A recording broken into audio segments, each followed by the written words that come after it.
বান্দারে, জীবন চলার পথে যদি অভাব পড়স, কারো কাছে ভিক্ষার হাত পাতিস না। আমি রবের হুকুম আসা পর্যন্ত একটু অপেক্ষা করিস। আমি রবের হুকুম আসা পর্যন্ত একটা অপেক্ষা করিস। আমি শ্রদ্ধার সাথে বলছি, একটু মিলিয়ে দেখবেন, প্রত্যেকজনের জীবনে হঠাৎ কিছু টাকার প্রয়োজন হয়েছিল, পকেটে টাকা ছিল না, কিন্তু সে কাজটা এখনো পর্যন্ত আটকে থাকে নাই। কোনো না কোনোভাবে কিন্তু আল্লাহ আপনাকে ব্যবস্থা করে দিয়েছেন। সুবহানাল্লাহ। আল্লাহ কখনো কাউকে বেসাহারা রাখে না। আর যেখানে রহমাতুল্লিল আলামিন নবীর উম্মতের কথা আসে, সেখানে তো বেসাহারা কোনো প্রশ্নই আছে না, বেসাহারা কোনো শব্দই আসে না। রব্বুল আলামিন বলে, আমি অন্য নবীর উম্মতের জন্য যতটুক দয়াবান, তোদের জন্য তার চাইতে আরো বেশি দয়াবান। রব বলে, লা তাকনাতু মিন রাহমাতিল্লাহ। ও আমার বান্দারে, ওই অভাবে পড়লে এত বেশি নিরাশ হইস না, আমার হুকুমের অপেক্ষা করিস। অসুস্থ হলে এত বেশি ঘাবড়ায় যাস না, আমি আল্লাহর নির্দেশের অপেক্ষা করিস। বান্দারে, যদি দুশ্মন বেড়ে যায়, আত্মীয়র ভিতরেও দুশ্মনের সৃষ্টি হয়ে যায়, রক্তের মানুষও যদি তোর সাথে জুলুম করে, বেঈমানি করে, মন ছোট করিস না। তোদের জীবনের প্রতিটা ক্ষণে কিভাবে মোকাবেলা করবি সেটা প্র্যাকটিক্যাল শিখে নেওয়ার জন্যই আমি প্রত্যেকটা নবীকে এক একটা মুসিবত দিয়ে তোদের জন্য শিক্ষার ব্যবস্থা করে দিয়েছি। সুবহানাল্লাহ। তোদের উপর যখন আপনরা বেশি কষ্ট দিবে, জুলুম করবে, ইউসুফ নবীর জীবনীটা একটু খেয়াল করিস। ইউসুফ নবীর জীবনীটা একটু খেয়াল করিস। ওনার আপন রক্তের ভাইয়েরা কি পরিস্থিতি ওনাকে করেছিল, যে কূপের মধ্যে ছোট বাচ্চাকে ফেলে দিয়েছে, কিন্তু আমি রব তাদের সে প্ল্যানিংটাকে নষ্ট করে দিয়ে, যারা ওনাকে কূপে ফেলে ধ্বংস করে দিতে চেয়েছিল, আমি সেই ইউসুফকে মিশর পর্যন্ত পৌঁছাই দিয়েছি। জগৎ ওনাকে অপরাধী ভেবে, অপরাধী মনে করে জেলখানায় বন্দী বানিয়েছে। ওনার ধৈর্য শুকরের কারণে আমি আল্লাহ ইউসুফ নবীকে রাজার সিংহাসনে বসিয়ে দিয়েছি। বান্দা, যখন শরীর বেশি অসুস্থ হয়ে যাবে, আমার নবী আইয়ুবের কথা মনে করিস। যখন তোর মানসিক যন্ত্রণা একটু বেশি বেড়ে যাবে, আমার নবী ইব্রাহিমের কথা একটু মনে করিস। যখন তোর দিক চতুর রাস্তা বন্ধ হয়ে যাবে, চতুর্দিকে তুই অন্ধকার দেখবি, তখন আমার নবী ইউনুসের কথা একটু মনে করিস। আর একটু জোরে বলেন না সুবহানাল্লাহ। ও আমার বান্দা, তোদের জন্য প্রত্যেকটা নবী রসুলের জীবনীতে আমি আল্লাহ শিক্ষার ব্যবস্থা করে দিয়েছি। আর সব শিক্ষাকে এক জায়গায় করে বাঁচার রাস্তার ব্যবস্থা করে উসওয়াতুন হাসানাওয়ালা নবী রাহমাতুল্লিল আলামিনের জীবনীকে সামনে রেখে দিয়েছি। সুবহানাল্লাহ। বান্দা যেটা রবের, সে হারবে, ফেল যাবে, এটা হতে পারে না। রবের বান্দা কখনো হারে না ভাই, রবের বান্দা হারে না। আমি হয়তো বুঝাতে পারছি না আপনাদেরকে, রবের বান্দা হারে না। যারা হারে তারা রবের বান্দা না। এক দলে 3 গোল দিয়েছে, আরেক দলে 6 গোল দিয়েছে, জিতছে কে? বলেন বলেন, আরো জোরে বলেন। 5টা ম্যাচের ভিতরে একটা দলে 3টা জিতেছে, আরেকটা দলে 2টা জিতেছে। ট্রফি কে পাবে? জোরে বলেন। 2 জনে ঝগড়া লাগছে, একজনের পিঠ মাটিতে লেগে গেছে, আরেকজনের পিঠ লাগে নাই, জিতছে কে? বলেন না ভাইয়া।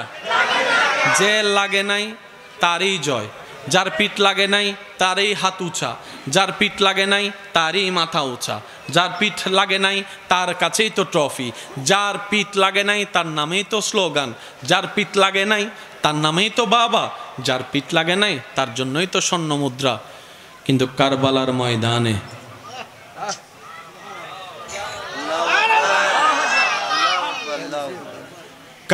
ময়দানে এজিদের পিঠ লাগে নাই, ইমাম হুসাইনের পিঠ লেগেছে।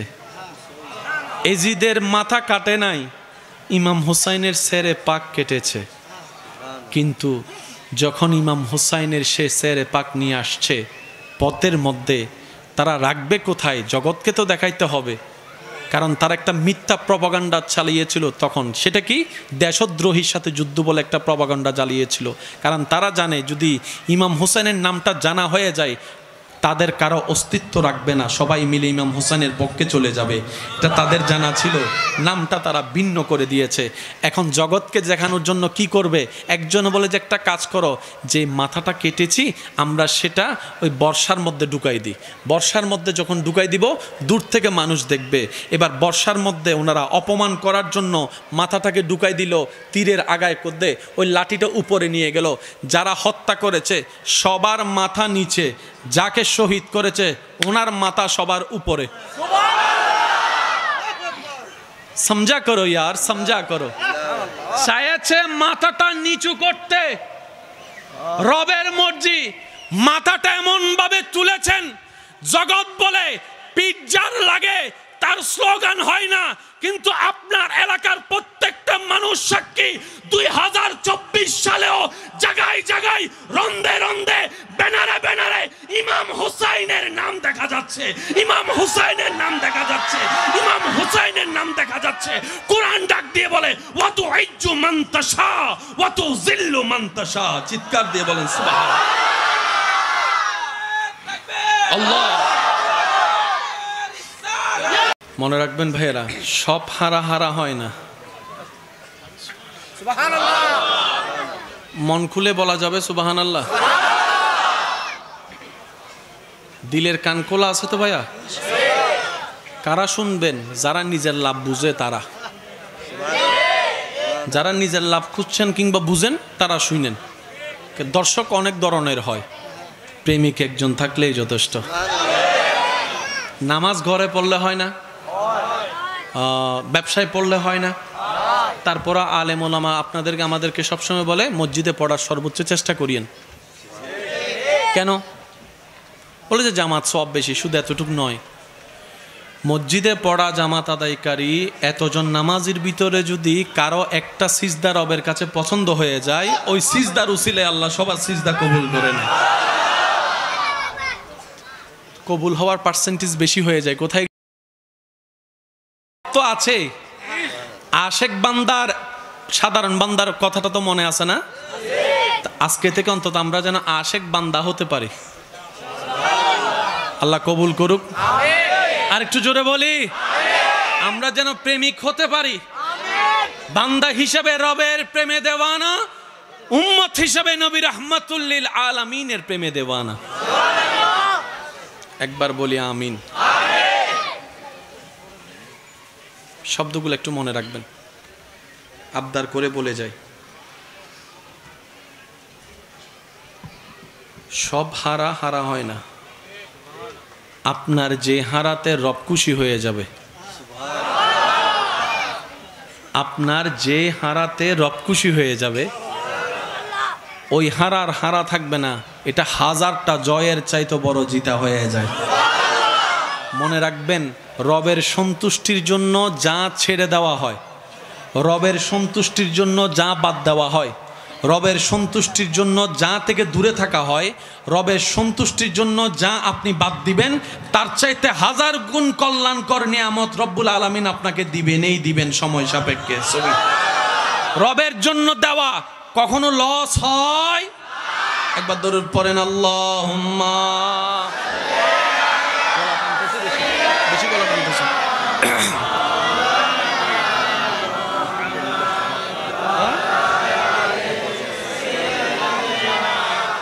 বাচ্চা গাইছে তো, একবার বলি আলহামদুলিল্লাহ। রবের জন্য ছাড়লে লস হয় না লাভ? বলেন না, একটু না বেশি? কেউ যদি হারাম রিলেশনে থাকেন, যে সম্পর্কে রব নারাজ হচ্ছে, আপনি শুধু বলেন আমার রবকে খুশি করার জন্য আমি নিজের চাওয়াকে ছেড়ে দিলাম, এর চাইতে হাজার গুণ বেটার জীবন সঙ্গী আল্লাহ আপনাকে ব্যবস্থা করে দিবেন যদি আপনি ধৈর্য ধরতে পারেন। আল আকিলু তাকফিহিল ইশারা। ইমানদার ভাই, একটু বুঝুন, একটু থামুন। জীবন অনেক সুন্দর হয়ে যাবে যদি জীবন একটু ব্রেক লাগাতে পারেন। কারণ আমরা জীবন তরিটাকে শয়তানের হাতে দিয়ে দিছি। এখন যদি একটু ব্রেক লাগায় কোনো রকম ইমানি শক্তি দিয়ে শয়তানকে ওখান থেকে সরিয়ে রবের রহমতের উপর ছেড়ে দিতে পারি, আপনার দিনটাও কল্যাণের হবে, রাতটাও কল্যাণের হবে। এমন কল্যাণের হবে, রব চাহে তো আপনাকে দুশমনে আগুনে ফেলবে, সে আগুনটা আপনার জন্য নিয়ামতের আগুন হয়ে যাবে। মনে থাকবে ইনশাআল্লাহ? সবাই মিলে বলেন ইনশাআল্লাহ। রবের জন্য ত্যাগ দিতে পারবো কি পারবো না? ছাড়তে পারবো কি পারবো না? বাদ দিতে পারবো কি পারবো না? এবার কারো অভ্যাস আছে, মনে করেন আর কি, আমি দোষ দিচ্ছি না কাউকে, যিনি ধরেছেন উনি কিন্তু নিজে থেকে ধরে নাই, হয়তো দেখে ধরেছেন আর না হয় বন্ধু ধরাইছে। এখন মনে মনে নিয়ত করেন, আল্লাহ আমি এই কাজটা করি, তুমি নারাজ হও, আমি আল্লাহ আমি আজকে থেকে চেষ্টা করব এই এই এই কাজগুলোকে বাদ দিতাম, কিন্তু আমি তো পারবো না শয়তানের সাথে যুদ্ধ করে, কারণ শয়তানে তো বড় চালাক আমার চাইতো। আল্লাহ আউযু বিল্লাহি মিনাশ শাইতানির রাজিম, আমি তোমার কাছে সাহায্য চাই, আমি চেষ্টা করব তুমি সাহায্য করো, আমি চেষ্টা করব তুমি সাহায্য করো। এমনও হতে পারে আপনার বদ অভ্যাসগুলোর জায়গায় ভালো ভালো অভ্যাসগুলো এসে আপনার অন্ধকার জীবনকে আলোকময় করে দিবে। সুবহান। আওয়াজ দিয়ে বলেন আল্লাহ চাইলে পারে কি পারে না? আল্লাহ চাইলে পারে কি পারে না? আল্লাহ চাইলে দিতে পারে কি পারে না? বর্ষাটা আল্লাহর উপর রাখতে পারলে আল্লাহ দিবে।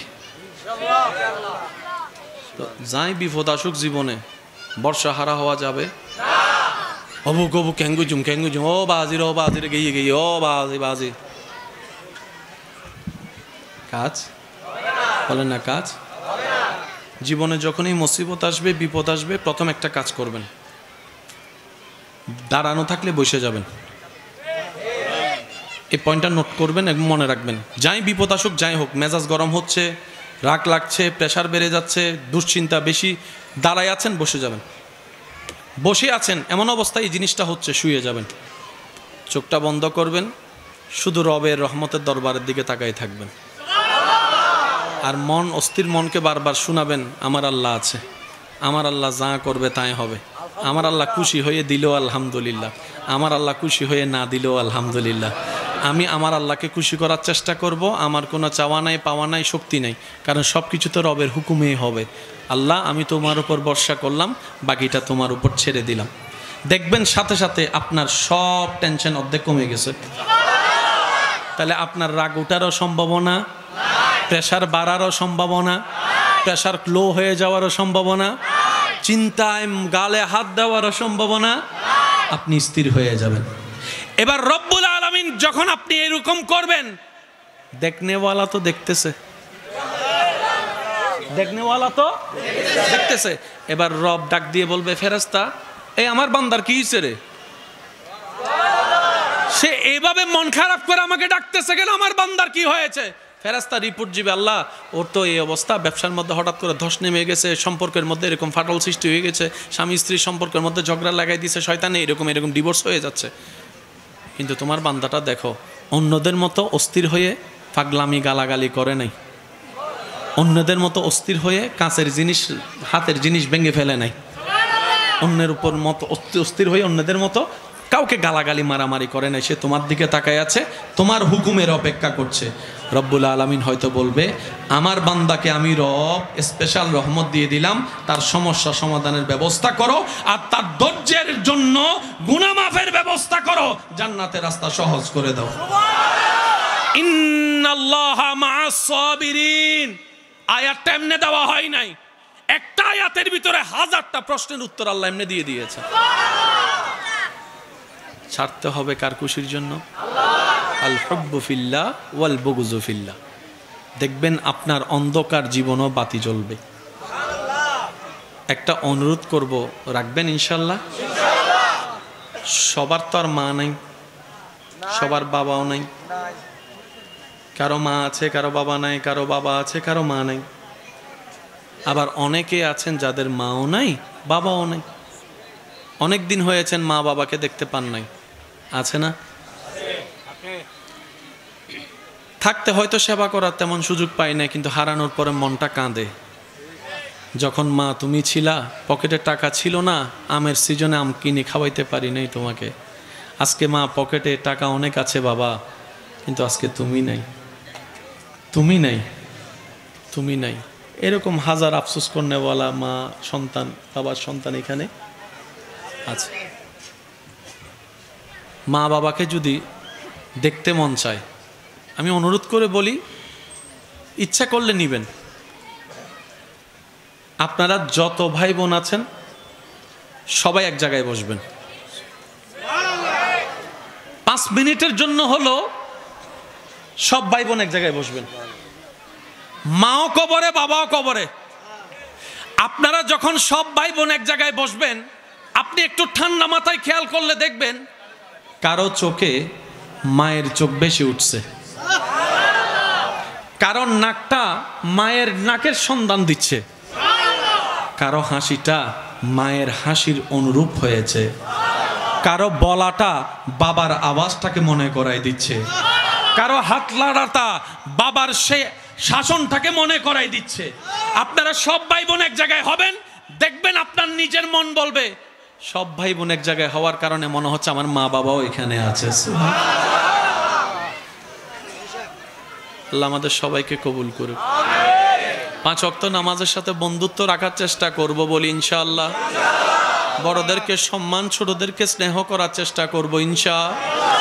যে হক পায় তাকে হক দিয়ে দেওয়ার চেষ্টা করব ইনশাআল্লাহ। যদি হক দেওয়ার আমাদের সামর্থ্য না থাকে, তার কাছে গিয়ে ক্ষমা চেয়ে বিষয়টা সোলা করে নেব ইনশাআল্লাহ। ডেলি 2 বার বউ ফিটাবো ইনশাআল্লাহ বলছি। যারা বিবাহিত আছেন বউদেরকে মাঝে মধ্যে চকলেট দিবেন ইনশাআল্লাহ। এই দেখেন ইনশাআল্লাহ শুরু হয়ে গেছে, দেখছেন ইনশাআল্লাহ শুরু। যারা আবিয়াতা তারা ইনশাআল্লাহ কইছে, যারা বিয়াতাই তারা হয়তো জীবনও কইতন না। যারা বিবাহিত আছেন তারা বলেন ইনশাআল্লাহ, মাশাআল্লাহ। আর যারা অবিবাহিত আছেন আল্লাহ তাদেরকে সবাইকে কল্যাণময় জীবন সঙ্গীর ব্যবস্থা করে দিক। আমিনের আওয়াজ দেখুন নি, এতক্ষণ কিন্তু এই আওয়াজ আসে নাই। আরেকবার বলেন তো আমিন।